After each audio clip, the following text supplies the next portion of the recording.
Assalamualaikum warahmatullahi wabarakatuh. Perkenalkan teman-teman, nama saya Arya Saputra. Saya mahasiswa Universitas Pancasakti. Semester 1, NIM saya 289205565 dari program Studi Manajemen Bisnis, mata kuliah Matematika Bisnis, dosen Ibu Ervia Eriza MPD. Oke teman-teman, kali ini kita akan membahas tentang pengertian rente. Rente adalah barisan modal yang sama besar yang dibayarkan atau diterima berturut-turut dengan antar waktu yang sama. Untuk lebih jelasnya, perhatikan contoh berikut. Jadi seperti ini contohnya, Holland menabungkan uangnya di Bank BNI setiap awal bulan sebesar 250.000. Bank memberikan suku bunga majemuk 5% per bulannya. Dari contoh di atas, maka si Holland ini telah melakukan suatu rente. Modal yang dibayarkan setiap periode tersebut. Di dalam rente disebut juga sebagai ansuran. Khusus dalam modul ini yang sedang kita bacakan ini hanya dibahas rente dengan besar ansuran yang sama, yaitu periode yang berlaku dalam rente. Sama halnya dengan yang berlaku pada bunga majemuk. Jadi bisa per bulan, per 3 bulan, per semester, per tahun, dan sebagainya. Macam-macam rente yaitu ada rente pranumerando, adalah rente yang waktu pembayaran angsurannya dilakukan pada setiap awal periode, misalnya awal bulan, awal tahun, dan sebagainya.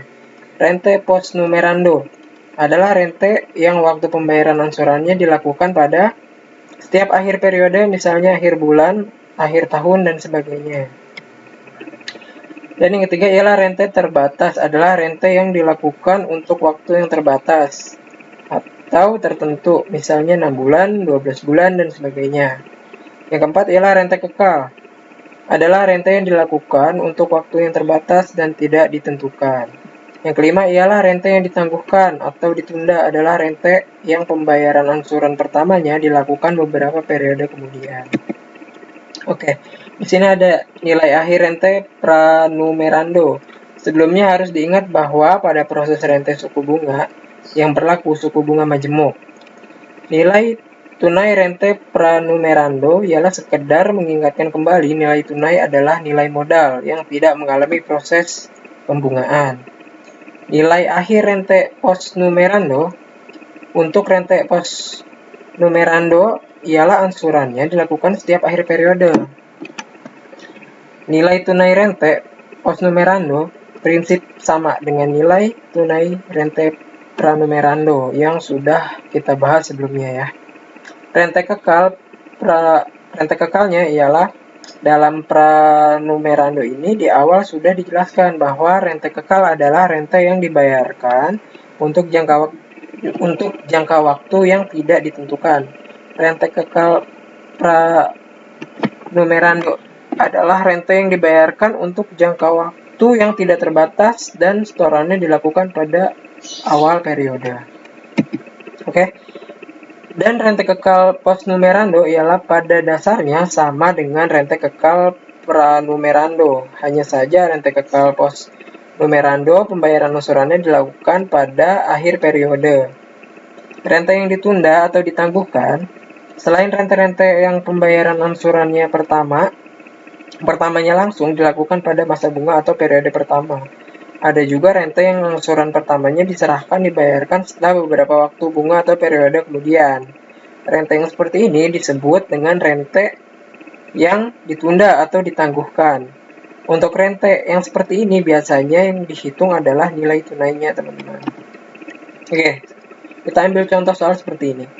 Gunawan menyimpan modalnya di suatu bank setiap bulan ialah Rp10.000. Dalam memberi bunga, besarannya ialah 6% per bulan, 6% per bulan. Jika ia melakukan hal tersebut terus-menerus selama 6 bulan, berapakah tabungan Gunawan pada akhir bulan ke-6? Oke, jawabnya seperti ini. Contoh di atas adalah rente pranumerando yang ditanyakan nilai akhir dari rente pranumerando ini. Untuk lebih jelasnya, mari kita lihat bagian berikut. Jadi seperti ini, setoran ke-1, ke-2, ke-3, ke-4, ke-5, dan ke-6. Yang ditanyakan ialah setoran ke-6 setelah 6 kali angsuran. Jadi nilai setelah 6 bulan ialah 10.000 dalam kurung 1 plus 0,06 pangkat 1. Oke. Dari tabel di atas dapat dijelaskan sebagai berikut. Angsuran pertama, berbunga dalam 6 bulan, maka akhirnya 10.000 dalam kurung 1 plus 0,06 pangkat 6. Angsuran kedua, berbunga selama 5 bulan. Hanya pangkatnya berubah menjadi 5. Dan angsuran ketiga, berbunga selama 4 bulan, maka nilai akhirnya 10.000, 1 plus 0,06 pangkat 4, dan seterusnya. Hingga akhir rente seluruhnya adalah 10.000 dalam kurung 1 plus 0,06 pangkat 1 hingga ke pangkat 6, hanya dijumlah. Dan dapat ditulis juga dalam bentuk seperti ini ya teman-teman. Jadi bunga P sama dengan 6% sama dengan 7,39384 sama dengan 10.000 dalam kurung 7,3934 sama dengan 7393,8,40. Jadi nilai akhir dari total yang sudah dibacakan ini, nilai akhirnya ialah 73.938,40. Jadi nilai akhir dari tabungan Gunawan adalah 73.938,40 rupiah. Oke, segitu saja penjelasan dari saya. Saya Arisa Putra. Bila ada salah kata dan pengucapan mohon dimaafkan. Sekian dan terima kasih. Wassalamualaikum warahmatullahi wabarakatuh.